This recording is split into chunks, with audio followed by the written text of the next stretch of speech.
tahu semua doanya, pasti kita biasanya akan mulakan sesuatu pekerjaan atau satu perbuatan tu dengan bismillah. Paling tidak lah, kan? Nak makan ke, nak start kerja ke, nak tekan minyak kenderaan ke, tapi bismillah. Itu biasa daripada mulut kita. Sebenarnya bismillah yang kita sebut itu pun merupakan satu doa. Doa ni bukanlah kita nak bagi tahu, tetapi doa ini apa maksud doa? Doa ni adalah pengaduan kita kepada Allah, pengakuan kita kepada Allah yang kita ni adalah hamba Allah Subhanahu wa ta'ala. Bila kita sebut bismillah, kita menyebut dengan nama Allah, maknanya kita sedang mengadu kepada Allah bahawa kita ni memiliki sifat-sifat kerendahan, kita memiliki sifat kehambaan yang perlu kepada Allah Subhanahu wa ta'ala. Sebab itu, kalaulah kita biar diri kita ni tak mulakan sesuatu dengan bismillah, akhirnya kita akan jadi apa? Akan jadi kita rasa diri kita ni tak memerlukan Allah, kan? Makan duk gelojor, ngak, tak ada bismillah pun. Naik kenderaan pun tekan minyak lagu tu ya, bawa macam biasa sambil duk menyanyi lagu Hindustan. Tak ada bismillah, maknanya kita tidak ada pengakuan kita sebagai hamba kepada Allah Subhanahu wa ta'ala. Jadi bila kita berdoa, okey, tak kiralah doa ketika apa pun yang kita tengah buat, itu bermaksud tak? Maksudnya kita sedang memohon kebersamaan Allah dengan kita. Ya Allah, seolah-olah begitulah, ya Allah tolonglah aku nak buat benda ni, ya Allah selamatkanlah aku naik kenderaan ni, ya Allah lancarkan urusan kerja aku ni, ya Allah bagilah berkat apa yang aku makan ni. Seolah-olah begitu kita memohon kebersamaan Allah Subhanahu wa ta'ala untuk bersama kita pada hari itu, pada saat itu. Jadi bila kita sentiasa melazimi doa dalam hidup kita, insya-Allah Allah akan bersama dengan kita. Maka bila Allah bersama dengan kita, kita akan tidak gelisah, kita akan jadi tenang, kita akan jadi mudah urusan untuk membuat suatu perkara. Muslimin dan muslimat sekalian, manusia yang kata kita ni sebenarnya cukup lemah kalau nak dibandingkan dengan ujian cabaran hidup ni. Dia main macam-macam dalam family kita, dia main ujian dalam kerja kita, dia main ujian dalam kejiranan kita, dia main ujian dengan kawan-kawan kita, dia main ujian ni yang kata manusia ni. Tapi kok mana pun dia akan ada ujian. Ujian dengan harta benda dia, ujian dengan anak pinak dia. Nah, jadi sebagai hamba ni, sebenarnya kita pun tak pasti, kita pun tak tahu apa yang terbaik untuk diri kita. Mungkin kadang-kadang ujian yang main kepada kita tu, kita rasa aduh berat hidup ni, aduh susahnya, aduh awaklah jadi lagu ni. Kita rasa macam tu. Tapi in the end ataupun di akhirnya, rupa-rupanya Allah nak bagi sesuatu yang lebih baik kepada kita. Yang ni yang menjadi kelemahan kita. Kelemahan kita apa? Kita tak tahu apa ending kepada ujian dan cabaran yang sedang kita hadapi ni. Sebab ilmu kita cukup terbatas. Kalau tuan-tuan baca surah Al-Kahfi. Bila Nabi Musa alaihissalam jumpa Nabi Khidir, Nabi Khidir tahu, diberikan ilmu kepada dia, tahu apa yang akan berlaku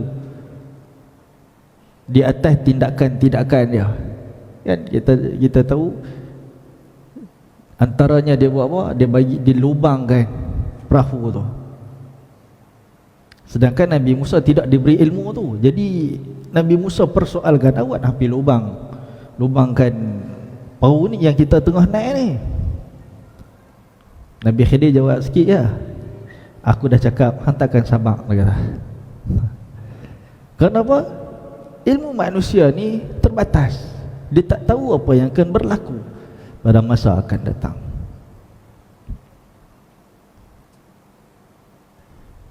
Kalau Nabi Musa AS tak tahu apa yang akan berlaku, apatah lagi dengan kita. Lagi-lagilah kita tak tahu. Dan kudrat kita, tenaga kita ni tenaga yang terhad. Bila mai umur budak-budak, tenaga cara budak-budak. Dia mai dewasa, dia jadi kuat sikit. Sehari dia nak pi ke senja, dia kurang balik kudrat dia. Jadi begitu kudrat manusia ni. Tapi kudrat Allah Subhanahu wa taala, kekuatan Allah ni tak ada had. Sebab itu kita tak tahu apa yang baik dan buruk untuk diri kita sendiri. Boleh jadi apa yang kita benci itulah yang baik untuk diri kita. Kan Allah sebut wa asa an takrahu syai'a wa huwa khairul lakum. Boleh jadi apa yang tak suka itu, apa yang tak suka itu baik bagi kamu. Wa asa an tuhibbu syai'a wa huwa syarrul lakum. Boleh jadi apa yang kamu suka pula sebenarnya itu baik, itu buruk bagi kamu. Dia lagu ni lah kita ibaratkan, kita suka minum teh tarik, suka ni kopi tarik ke apa-apalah, duk minum hari-hari. Kita suka, tapi lama kelamaan jadi apa kat kita? Demai kecil manis. Kita suka makan daging, kita suka makan benda-benda yang berminyak dan sebagainya, fast food. Kita duk makan. Kita suka, tapi akhirnya mai apa kat kita? Darah tinggi. Dia begitu dalam hidup kita. Kadang-kadang benda yang kita suka itu akhirnya membawa kesan buruk kepada kita. Kita tak suka, katakan contohnya makan sayur ataupun minum air kosong ya. Tapi itu baik untuk kita. Jadi benda yang sama berlaku dalam kehidupan kita. Kadang-kadang something, orang puji kita, katakan kita sukalah. Orang kata kita ni bagus, kita ni rajin kerja, kita ni apa, orang puji. Akhirnya menyebabkan kita duduk di situ sajalah. Kita tak melonjak, kita tak jadi yang terbaik pun. Sebab apa? Cukup orang dah puji, okey lah. Tapi ada orang yang orang lain kritik dia, tegur dia, cakap kesilapan dia. Akhirnya dia buat apa? Dia buat perubahan dalam hidup dia, dia jadi lebih baik daripada sebelumnya. Siapa suka kena kritik? Siapa suka kena kritik? Kena kecam. Siapa pun tak suka. Tapi mana tahu kecaman itu yang boleh merubah hidup dan diri kita. Sebab itu kita ni lah, manusia ni lumrah nak yang indah-indah saja.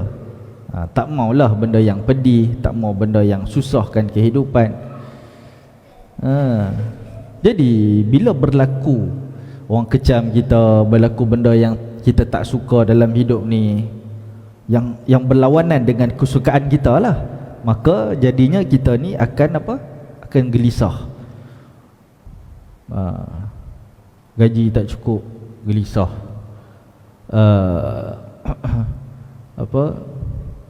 ada konflik tempat kerja, kita gelisah. Anak-anak tak berapa nak dengar cakap, kita gelisah. Banyaklah benda yang menyebabkan kita gelisah. Sebab apa kita gelisah?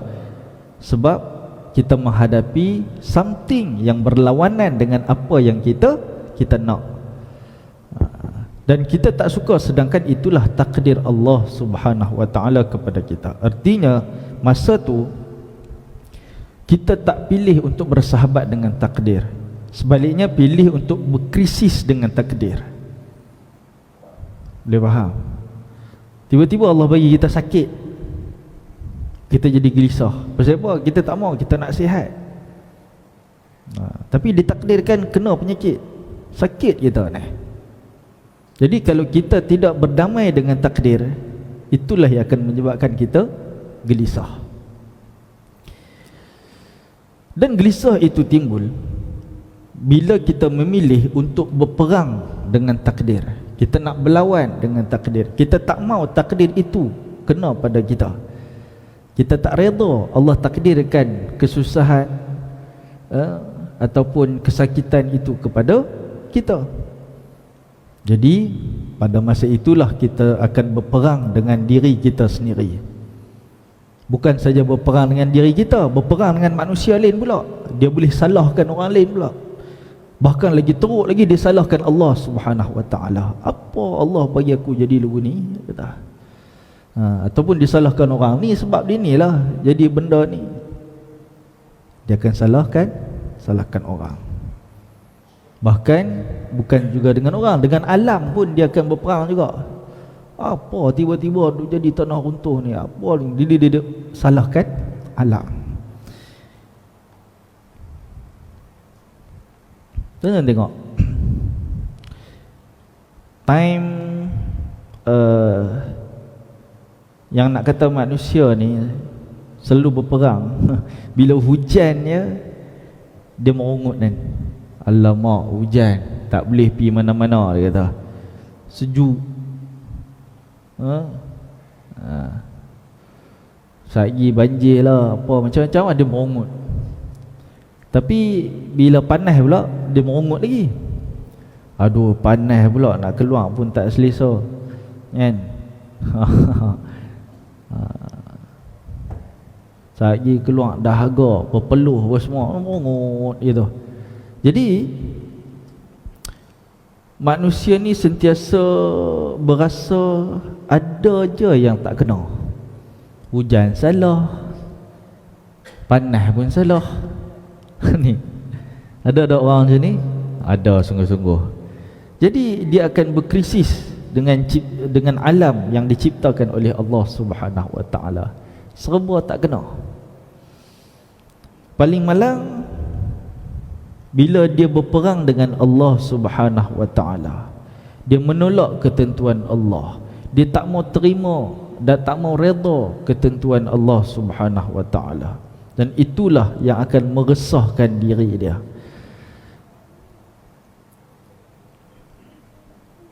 Saya nak bawa satu metafora, nak bawa satu bayangan lah. Bayangkan satu ketika kita tengah berjalan pada waktu matahari tengah terbenam. Jadi kita tengok time tu tengah sunset. Color dekat langit ni jadi cantik, jadi keemasan, kan? Dan dalam situasi ni kita biasanya akan apa? Akan nikmati sajalah pemandangan tu. Masya Allah, tabarakallah, cantiknya, indahnya pemandangan waktu sunset ni.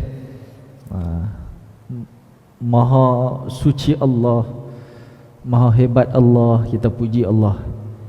Jadi kita tak memilih untuk berkrisis dengan alam. Tapi mengapa kita ada sikap atau rasa hati yang berbeza bila menghadapi lukisan takdir? Kita menghadapi takdir Allah. Dan kita selalu menimbulkan persoalan. Awak Allah buat je ni, kenapa jadi macam ni? Kalaulah kita bersahabat dengan alam boleh menimbulkan ketenangan. Begitu juga sekiranya kita bersahabat dengan takdir, itu juga akan boleh menimbulkan atau mendatangkan ketenangan kepada kita.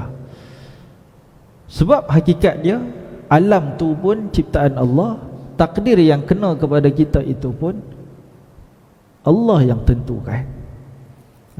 Jadi kalau kita memilih untuk redha, untuk bersahabat dengan takdir, maka tenanglah kita. Ada satu orang member saya, biasa dah beli rumah kat sini, dah duduk lama dekat sini, tiba-tiba kena transfer pergi dekat Sarawak. Bukan senang nak transfer dengan anak-anak kecil lagi apa semua. Nak kena bawa ke sana, nak kena pergi daftar sekolah kat sana, nak kena pergi cari rumah kat sana, nak kena macam-macam. Tapi muka dia relax ya. Macam senang sungguh ni. Pasal apa? Dia ungkap satu ya, dia cakap satu ya. Dia kata bersahabatlah dengan takdir. Jangan marah dengan takdir. Ikut je, maka kita akan tenang. Kita ni dah rasa kesian dah kat dia, kan, kena lagu tu. Jadi bila dia pergi sana pun, Masya Allah, tengok kehidupan dia yang lebih seronok dekat sana, dengan tenangnya suasana, dengan boleh makan macam-macam fresh seafood dan sebagainya. Oh, seronok sungguh sini lah. Baru kita tengok, baru kita nampak. Mula-mula rasa susah, tapi bila pergi ke sana, rasa tenang pula. Jadi setakat ilmu yang kita ada, pengetahuan yang kita ada ni terbatas sungguh dengan, kalau nak dibandingkan dengan ketentuan Allah Subhanahu wa ta'ala. Ada satu lagi cerita juga disampaikan kepada saya. Ada antara ahli jemaah, dia kata, Ustaz, satu malam saya naik kereta, dia kata, malam tu, tengah malam senyap sunyi, tak ada siapa dekat highway. Adalah kereta tapi jarang-jarang. Lepas tu banyaklah lori-lori apa semua ni. Saya naik atas highway, tiba-tiba bau terbakar. Tengok-tengok, saya punya truck, dia naik truck. Truck saya kereta truck lah, terbakar dekat belakang. Saya pun berhenti kat tepi tu. Saya kata sudahlah, terbakar pula dah, tengah-tengah malam dengan tak ada orang je ni, kan, serabut lah. Jadi lepas dia berhenti tepi tu, dia tengok satu lori meluncur laju. Tak lama depan daripada dia terjadi satu aksiden. Aksiden, terbabas lori tu, dan kenalah ada beberapa, 1-2 kereta macam tu lah kat depan. Dia kata, Ustaz, saya ni sujud syukur atas tu, atas highway tu saya sujud syukur. Pasal apa? Ni kalau saya pergi ke depan tu, saya rasa saya pun terlibat dengan insiden tadi ni. Mujuk terbakar. Dia kata mujuk, nasib baik terbakar, dia kata. Kalau kita terbakar ni, kita jadi Allah, awak jadi lagu ni, kan. Tapi bila jadi macam tu, sujud syukur dia, tak terlibat dengan kemalangan yang lebih besar yang akan musnahkan harta dia lagi. Dan ada satu lagi, yang ni lagi rare, sebab ini melibatkan penerbangan MH370 yang hilang tu kan. Ada salah seorang penumpang dia tu, ahli jemaah saya masa di Masjid Ar-Rahah dulu. Dia kata, saya dah ada pegang dah tiket MH370 tu, memang nak naik dah, memang nak naik dah. Dia daripada Malaysia ke Beijing, tak silap, betul ya? Betul, saya dah naik dah, nak naik dah tu, bos saya tiba-tiba call, kata suruh patah balik, ada kerja urgent. Saya marah kat bos saya, apa ni, kita dah nak pergi dah, tiba-tiba main panggil patah balik.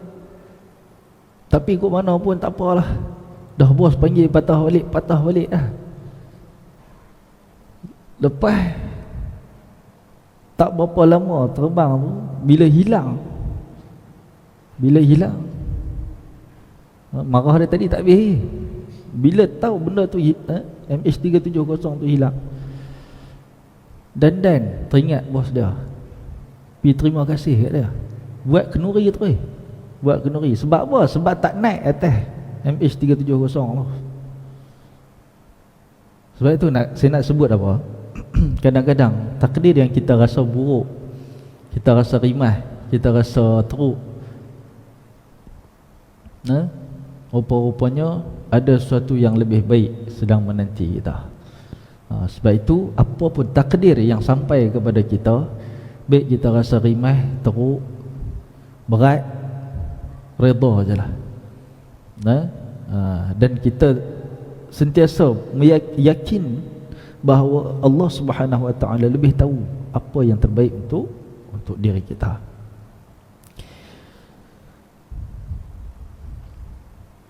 Muslimin dan muslimat yang dirahmati Allah sekalian, walaupun kita sedar, betul kita sedar ni bahawa kita ni lemah, bukan bererti kita hanya pasrah je, nak jadi apa jadi ya, Allah nak takdir aku apa, takdirlah. Kena ingat bahawa takdir ini ada dua, tuan-tuan. Satu takdir namanya takdir mubram, yang kedua namanya takdir muallaq. Kena ingat. Sebab ada orang dia ingat takdir ni satu je, serah je, Allah nak buat apa, nak jadi apa, jadi je. Baik. Takdir mubram adalah takdir yang tak boleh berubah. Contoh, kita dilahirkan sebagai lelaki, tak boleh nak pergi merubah dari kita pergi jadi perempuan. Kita dilahirkan dalam bangsa Melayu, tak boleh kata aku nak tukar jadi orang putih ke apa, tak boleh. Takdir itu memang dah tetap dah, kan? Takdir muallaq boleh berubah. Kita lahir dalam keadaan jahil, kita tak tahu apa kan daripada ilmu, maka kita ubah takdir itu jadi apa? Kita belajar, maka jadi pandai kita. Kita lahir dengan tak ada harta, kita usaha. Lahir pula dalam keluarga yang miskin, kita usaha, kemudiannya kita mengubah takdir itu menjadi berharta, berduit dan sebagainya. Jadi ada takdir yang tidak boleh berubah dan ada takdir yang boleh berubah. Maka sebab itu bila kita sedar, walaupun kita sedar kita ni manusia yang lemah, tapi bukan berarti kita pasrah macam tu je. Tak apalah, aku ni memang jahil bila sampai bila-bila, aku ni miskin, miskin bila sampai bila-bila, tak ada kita usaha nak mengubah, kan? Sebab ada daripada cabang akidah mereka pegang dengan takdir begini. Pegang takdir macam mana?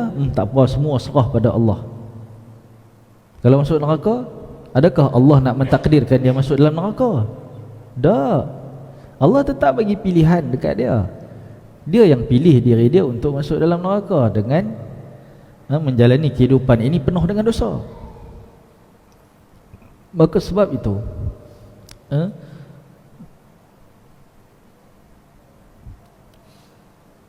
kita ni yang berpegang kepada akidah Ahlussunnah wal Jamaah diajar supaya kita ni berusaha dengan segala tenaga yang ada pada diri kita. Usahalah, usaha nak jadi pandai, usaha nak jadi kaya, usaha nak masuk syurga, usaha nak dapat redha Allah. Semua kena usaha, kan? Usaha nak sihat. Kadang-kadang pelik juga manusia ni. Azam nak sihat ni, tapi senaman tak mau, makanan tak mau jaga. Kata tak apa, serah ke Allah. Allah nak bagi sihat, sihat. Mana boleh lagu tu? Kena usaha dulu baru Allah bagi. Tapi dalam kita usaha pun, hasil daripada usaha itu Yang membekas kepada usaha kita itu adalah Allah Subhanahu wa taala. Maksudnya begini, tugas kita manusia, usaha terus usaha.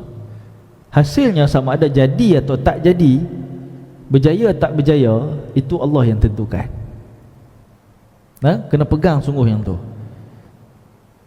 Sebab ada orang, dia ingat dengan harta yang dia ada ni, dia kata ini aku punya usaha kan, aku punya, kerana aku usaha sungguh-sungguh aku dapat macam ni. Dia meletakkan hasil daripada apa yang dia dapat tu bukan kepada Allah yang memberikan kepada dia, tetapi diletakkan pada diri dia. Ini silap. Ada orang usaha tapi Allah tak bagi kejayaan kepada dia. Ada juga. Cumanya lumrah kalau usaha memang Allah bagi berjaya lah, kan? Apa yang patut kita pegang adalah tugas kita adalah usaha. Yang memberi kesan kepada usaha kita atau menentukan kejayaan pada usaha kita itu adalah Allah. Itu kena pegang betul-betul. Sebab itu dalam ajaran Islam kita lihat muqaddimah kepada sesuatu adalah usaha dan doa. Kita doa dalam usaha kita tu, sekurang-kurangnya kita sebut apa? Bismillah, kan? Mula pun dengan doa, akhir kita buat kita usaha tu pun kita tutup dengan Alhamdulillah. Kita tetap bergantung kepada Allah Subhanahu wa taala.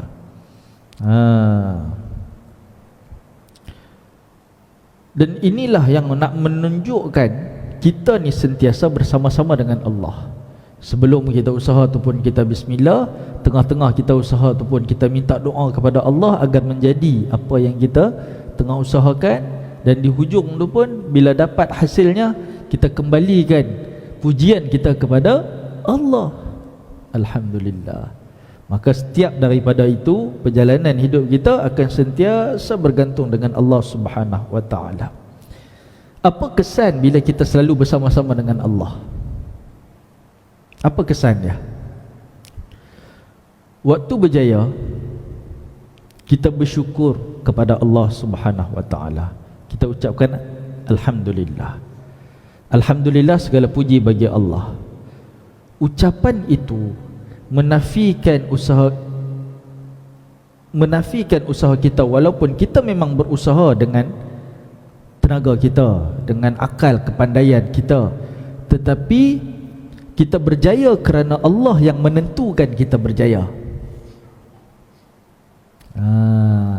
Kita berjaya tu sebab Allah yang memberikan, yang menentukan kita ni berjaya.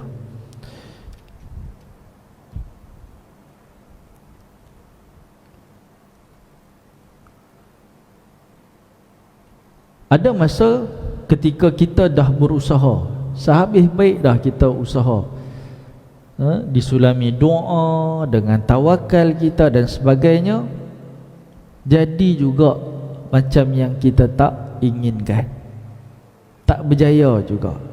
Kalau berlaku begitu, terima juga segala kehendak Allah. Kita seharusnya tak adalah rasa kecewa, bahkan terus bersangka baik dengan Allah Subhanahu wa taala. Kerana mungkin sesuatu yang berlawanan dengan kehendak kita itu baik untuk kita. Allah tahu, tetapi kita tak tahu. Maknanya begini, tuan-tuan cuba tengok bagaimana saudara-saudara kita yang ada di Palestin. 74 tahun, 75 tahun mereka usaha untuk membebaskan diri daripada cengkaman Zionis. Sampai hari ini masih lagi berlawan dan belum lagi menemui jalan kemenangan. Usaha mereka usaha. Berapa ramai rakyat mereka mati. Sampai saat ini dah mencapai 26,000 orang. Bukan sikit-sikit. Rumah memang tak nampak macam rumah lah, hancur lah. Tapi adakah mereka menyalahkan Allah? Adakah mereka ni jauh daripada Allah? Tuan-tuan, bila main jenazah saudara-saudara mereka di depan mereka ni, bukan seorang dua orang, tuan. Kan duduk satu family dalam satu rumah tu ramai. Sekali kena bom 10 orang ahli family meninggal. Ada seorang tu keluar dalam akhbar, dia kata family aku dah 60 orang meninggal dunia, termasuk pakcik, makcik, sepupu apa semualah. Dah 60 orang dah meninggal, family dia saja. Tapi bila mai di sebelah, kekuatan yang ada kepada mereka ketika itu apa dia? Bergantung kepada Allah. Mereka baca Quran di sisi mayat ni. Itu je kekuatan yang mereka ada. Walaupun tengah sedih yang tak amat sangat, sambil duduk menangis, tak pernah salahkan Allah satu patah perkataan pun. Melainkan lebih dekat mereka dengan Allah, lebih kuat mereka membaca Al-Quran sebagai kekuatan kepada mereka. Begitulah Allah berbicara dengan manusia, bahkan termasuk dengan kita. Kan kita bila sihat kadang-kadang lupa kepada Allah, tapi bila sakit dia Allah, Allah, Allah, mula teringat kepada Allah. Bila kita susah, tuan-tuan, bangun kita tengah malam, bisik kepada Allah, ya Allah, tolonglah aku, kehidupan aku sekian. Orang lain semua tidur, kita bangun mendekatkan diri kepada Allah, berbisik-bisik, munajat kepada Allah. Bukankah itu lebih baik? Sebab itu redha ni hendaklah sebenar-benar redha dengan apa yang Allah tentukan kepada kita. Walau macam mana susah pun kita tetap dengan Allah. Tuan-tuan bayangkan, hadiah misalnya selalunya dibungkus dengan apa kat luar dia? Wrap, kan? Kertas yang cantik dibalut di luar dia, bubuh rebin, bubuh kad ucapan. Kita tengok daripada luar cantiklah. Kita tak bagi dalam keadaan hadiah tu macam tu je, noh ambil, kan? Telefon pun dia bubuh dalam kotak elok-elok, kan? Sesuatu hadiah. Jadi Allah juga membalut anugerah dia dengan sesuatu yang dipanggil kepahitan dan kegagalan. Begitulah Allah memberi sesuatu yang lebih berharga di sebalik kepahitan dan kepedihan.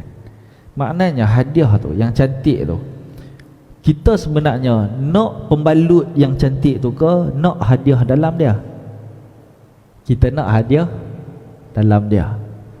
Kita akan buang, koyak apa pembalut dia, kan? Jadi begitu juga dengan anugerah Allah yang mahalnya adalah di dalam dia. Yang di luar kita nampak tu, itu kita tak mau sebenarnya, tak diperlukan untuk kita. Macam kita tak perlukan pembalut hadiah tu. Jadi yang berlaku kepada kita itu terima sahaja, dan pastinya Allah sediakan anugerah dia di sebalik kekurangan, di sebalik kepedihan yang kita alami hari ini. Dan pembalut hadiah kita mestilah lebih murah daripada hadiah dalam dia. Ada pembalut yang lagi mahal daripada hadiah? Tak ada. Pembalut baru RM2, hadiah mungkin RM200. Begitulah hadiah dan anugerah Allah, biasanya lebih mahal dan bernilai kalau dibandingkan dengan pembalut dia. Jadi pembalut dia apa dia? Ujian, mihnah, kesusahan, keperitan yang kita hadapi itu harga dia murah sahaja. Jadi ibarat kita bersabarlah sekejap buka hadiah tu untuk tahu isi dalam dia. dan menikmati hadiah yang ada di dalam dia. Begitulah kita harus sabar sebentar nak terima keperitan, nak terima kegagalan, semata-mata untuk menikmati anugerah yang masih menjadi rahsia Allah Subhanahu wa taala. Kalaupun tidak di dunia ini, pasti Allah telah sediakan rahsia yang begitu besar dekat akhirat. Yang Allah pernah sebut, kata apa? Sesuatu yang tidak pernah dilihat oleh mata, tidak pernah didengar pun oleh telinga, tidak pernah terlintas pun di hati manusia, apa yang telah Allah sediakan kepada orang-orang yang beriman dan yakin kepada Allah Subhanahu wa taala. Jadi mudah-mudahan itu memberikan inspirasi untuk kita terus bertenang menerima takdir Allah. Bersabarlah sebentar, kerana Allah sebut innama yuwaffas sabiruna ajrahum bighairi hisab. Sesungguhnya bagi orang yang bersabar itu pahala bagi dia tanpa batas, tak ada limit Allah nak bagi kepada orang yang bersabar atas takdir yang Allah bagi kat kita, takdir kesusahan yang kita sedang hadapi. Wallahu a'lam. Assalamualaikum warahmatullahi wabarakatuh.